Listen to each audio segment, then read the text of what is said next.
Okay, folks, settle down so that we can get started. Welcome to Apache Longbow Conversion. This training program has one goal: to make you into the best combat helicopter pilots in the world, flying the most capable aircraft ever flown. The first thing a pilot must do is become familiar with the aircraft. So let's do a walk-around of your longbow, and I'll point out the major components.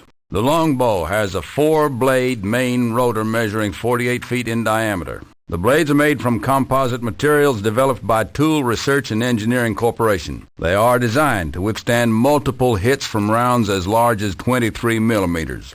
With 4 blades, the longbow rotor does not have to spin as fast as a 2-blade rotor. This significantly cuts down on the noise factor. This is a fully articulated rotor system that permits extensive maneuvering and a broad flight envelope. On the front of the aircraft, you'll find the Martin Marietta Target Acquisition and Display System, known as TADS.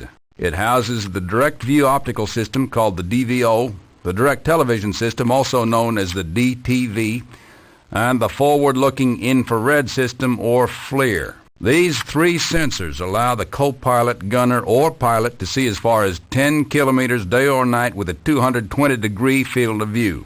The turret also contains the laser designator and range finder used to mark targets for laser-guided weapons. Above the TADS is the Pilot Night Vision System, or PNVS.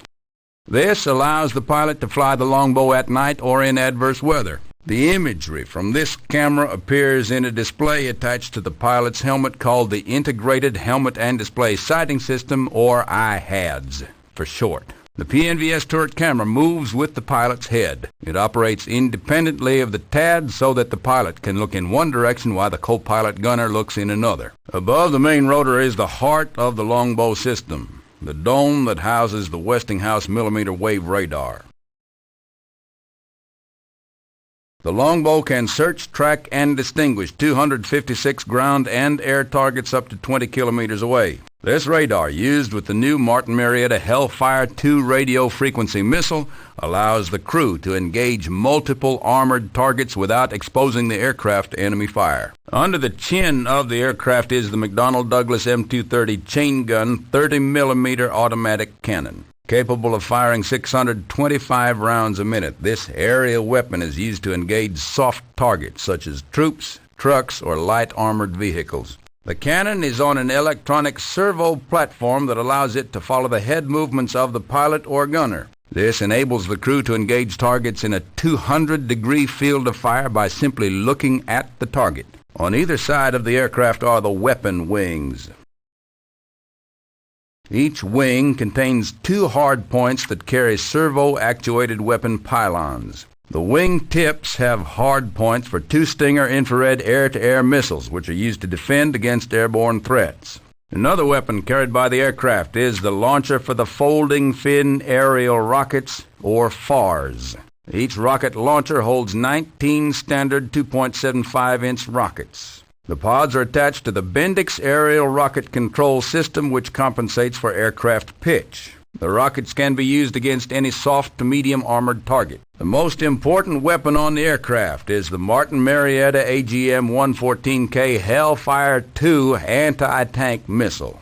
The original version uses the laser-guided seeker head, while the newer radio frequency Hellfires incorporate a radar seeker head. Both deliver a shaped charge that can pierce a tank's upper armor from 9 kilometers away. The Hughes Stinger air-to-air missile is infrared guided with an effective range of 8 kilometers and a speed of Mach 2.2. Originally designed to be a man-portable SAM, this small, agile weapon has proven to be a versatile option against air threats. The front cockpit is where the co-pilot gunner sits. His cockpit has 2 Bendix King multi-function displays, a Lytton Canada up-front display, and an optical relay tube, or ORT, that is attached to the TADS. There are also secondary flight controls that allow the co-pilot gunner to fly the aircraft in case the pilot is disabled. The co-pilot gunner is primarily responsible for locating and classifying targets and releasing defensive countermeasures. Behind and above the co-pilot gunner, or CPG, is where the pilot sits. He is separated from the CPG by a sheet of plastic armor. His cockpit consists of two multifunction displays, an up-front display, primary flight controls, and secondary flight instruments. Flight and weapons information are displayed on the Honeywell Integrated Helmet and Display Sighting System.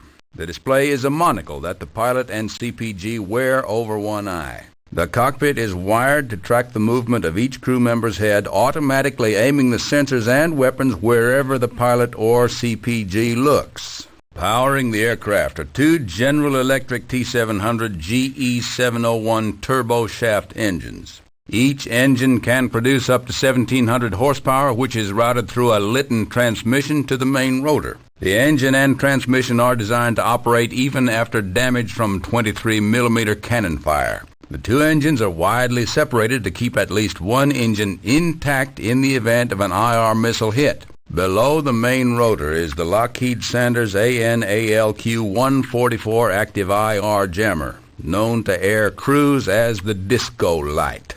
It uses reflected laser beams to blind an incoming IR missile, causing it to miss its target. At the rear of the aircraft is the anti-torque rotor or tail rotor.